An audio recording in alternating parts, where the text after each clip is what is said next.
ఈ ప్రభుత్వాలు మరి ఎట్లున్నాయంటే దున్నపోతు మీద వాన పడితే కూడా ఎట్లయితే దున్నపోతు కదలదో అట్లనే కేంద్ర రాష్ట్ర ప్రభుత్వాలు ఉన్నాయి. ఇద్దరి వల్ల, ఒకరి వల్ల కాదు, ఇద్దరి వల్ల ఈ సమస్య వచ్చింది. మనం అటు కేంద్ర ప్రభుత్వం దిగుమతి చేసుకుంటా అని చూస్తాం, రాష్ట్ర ప్రభుత్వం ఎలక్షన్లు తప్ప రాజకీయాలు తప్ప వాళ్ళకి రైతుల గురించి ఫికర్ లేదు. వీళ్ళు అడిగింది లేదు, వాళ్ళు ఇచ్చింది లేదు. యూరియా ఆయన ఇయ్యాలా, ఈయన అడగాలి, ఈయన అడగడు, ఆయన ఇయ్యడు. మరి కొనుడు కూడా ఈయన కొనుగోలు చేసి పంపించాలి, వీళ్ళు అడగరు, ఆయన కొనడు. ధర రాదు. బోనస్ ఇస్తా అన్నాడు ఎలక్షన్లకు ముందు, యాదికుందా? సోయాకి ఇస్తా అన్నాడు బోనస్, పత్తికి ఇస్తా అన్నాడు బోనస్, వడ్లకి ఇస్తా అన్నాడు బోనస్. వచ్చినాయా మన ఎవరికైనా బోనస్? బోనస్ బోగస్ అయింది. రుణమాఫీ రాదు, రైతు బంధు రాదు, కరెంటు కూడా రాదు.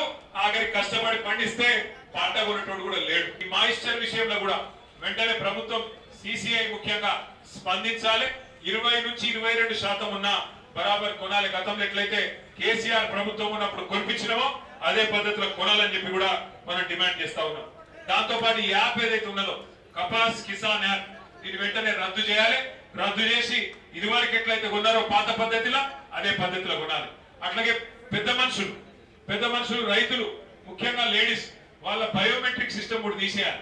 వాళ్ళ కుటుంబ సభ్యులు తీసుకొస్తే ఆధార్ కార్డు చూసుకో, కావాలంటే ఆధార్ కార్డు చూసుకో, కాదంటే రేషన్ కార్డు చూసుకో, వాళ్ళ కుటుంబమా కాదా చూసుకొని బరాబర్ కొను. అంతేగాని వాళ్ళు కూడా రావాలి, బయోమెట్రిక్ కూడా రావాలి.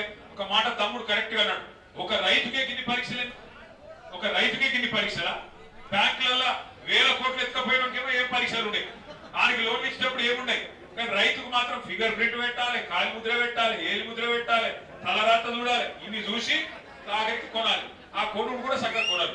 అందుకే మీకు నేను చెప్పేది, దయచేసి యాద పెట్టుకోండి. పెద్దలు శ్రీశ్రీ గారు ఎప్పుడో చెప్పాడు, పోరాడితే పోయేదేమీ లేదు, బానిస సంఖ్యలు తప్ప. బరాబర్ కొట్లాడితేనే తెలంగాణ వచ్చింది. యాద పెట్టుకోండి.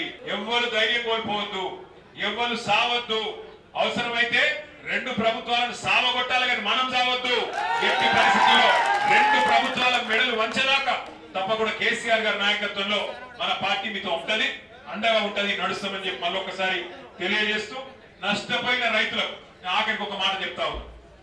సోయాబీన్ రైతులు కానీ, అధిక వర్షపాతం వల్ల నష్టపోయిన రైతులు కానీ, వాళ్ళకి నేను ఒకటే మాట చెప్తున్నా. కేంద్ర ప్రభుత్వం కానీ రాష్ట్ర ప్రభుత్వం కానీ ఒక మాట చెప్పింది, ఫసల్ బీమా యోజన తెస్తాం, ప్రధానమంత్రి ఫసల్ బీమా యోజన తెస్తామని చెప్పి అడిగింది. మరి ఏమైంది ఫసల్ బీమా యోజన? అందుకే మనం అడుగుతున్నాం, ప్రతి ఎకరానికి నష్టపోయిన పంటకు, అధిక వర్షపాతం వల్ల నష్టపోయిన పంటకు తప్పకుండా మీరు ఎకరానికి 20,000 రూపాయల చొప్పున నష్టపరిహారం ముడియాలని చెప్పి మన పార్టీ తరఫున డిమాండ్ చేస్తున్నాం.